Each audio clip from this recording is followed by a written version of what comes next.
despite the number of deaths and new cases reported by the state health department today. We've learned during Governor Holcomb's press conference the coronavirus situation may actually be getting better across the state. Here's what the health commissioner had to say. I hesitate to say this, but I do think we may be seeing a flattening of that curve. We may be seeing that peak flattened and that kind of plateauing effect. That may not be in every area, but we've actually, in some areas in the southeast, seen their numbers of hospitalized patients, of ventilated patients fall. As you can look at our ventilators and our ICU beds, they've actually only gone up over the last week to 10 days in Marion County. So I'm cautiously optimistic that everything that we have done has really tremendously made a difference. Big talker today is about Indiana Congressman Trey Hollingsworth. He happens to be a Republican who represents the 9th District here in the state of Indiana. And right now he's facing scrutiny for comments he made about reopening our country after the stay-at-home order and the coronavirus epidemic. Mary Mills explains why some people not so happy with the congressman's comments. Indiana Congressman Trey Hollingsworth facing growing backlash for comments he made on WIBC Radio Tuesday. Talking about the economy, he said Americans need to get back to work, even if easing restrictions means losing more lives to the virus. The social sciences are telling us the economic disaster that is occurring, down 20% this quarter alone, our GDP is expected to be.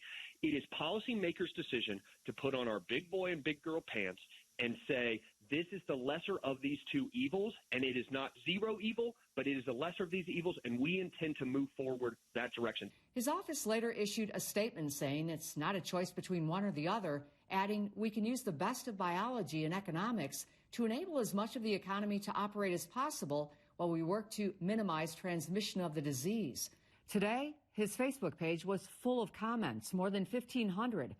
While one person wrote, thanks for standing up for Americans and voicing our thoughts. All businesses are essential. Let's get back to work. Most posts were critical.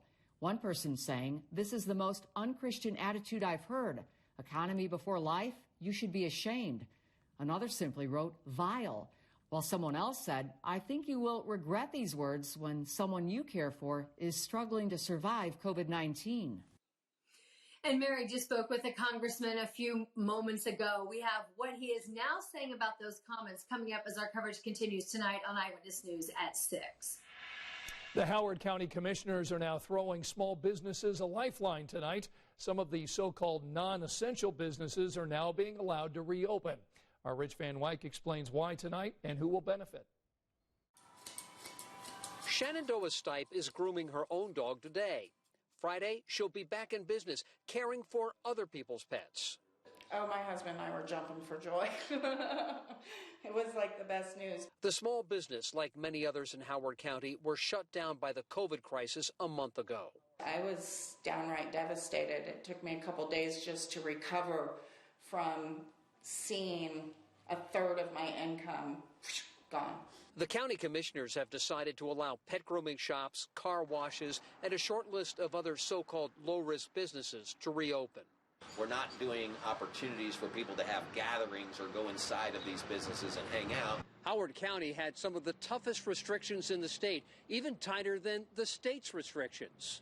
To keep shoppers from crowding into big box stores, the commissioners banned the sale of non-essential items. We have had some of the toughest restrictions in the state, and we're also having a lot of success here in Howard County in flattening the curve. Marie's Car Wash lost about $14,000.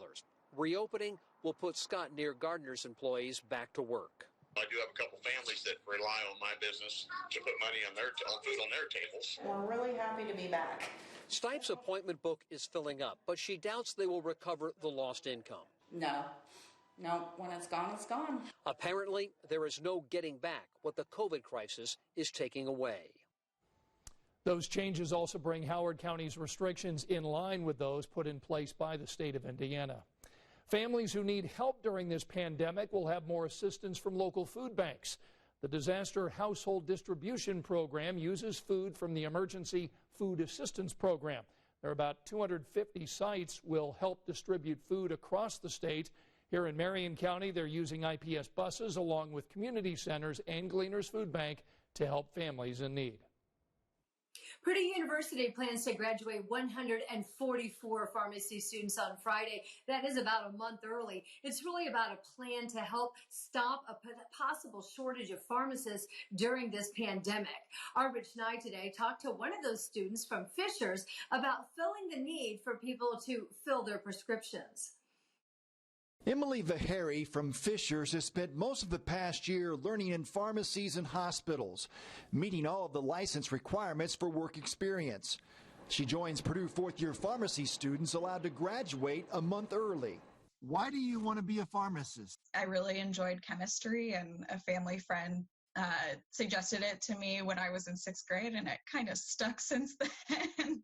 Purdue approved early graduation to help students get a jump on their license exams and cover a potential shortage of pharmacists during the COVID-19 outbreak. We know there are a lot of unknowns about the next several months in front of us. We know that our students are well equipped and are committed to providing patient care and provide that care regardless of the situation. Moving into the healthcare field right around the time that this pandemic is happening will be a great learning experience for me as well, because I really enjoy infectious disease. So this is actually kind of fascinating to me.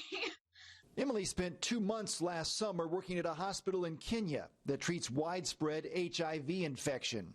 She was also exposed to tuberculosis. She assumes she was exposed to COVID-19 many times, working at a retail pharmacy. Eventually, we'll be able to find some sort of treatment for this disease, and we'll be able to contain it. Most likely, we'll have a vaccine eventually. So I'm really just trying to keep a positive attitude at this point. Emily begins a residency at the University of Iowa Hospital after graduation. Now, the testing center for pharmacists to get their license are expected to reopen in early May. But Purdue right now is hoping that there will be a temporary pause, if you will, from the governor to grant temporary licenses to these graduated students. This is something he has done for other medical fields as we continue to move forward during this pandemic. Also today, about IU. They had some medical students that graduated there, Scott. That's right. We know a lot of you got those economic stimulus checks deposited in your accounts today, but we realize there are a lot of Hoosiers who may not have received them yet. So we're trying to answer your questions tonight, including how much money you'll get. Just text the word stimulus to 317-655-5740. We'll help you figure it out, but be sure that you text the number. Please don't call it. That way we can get you the facts sent straight to your phone as soon as possible.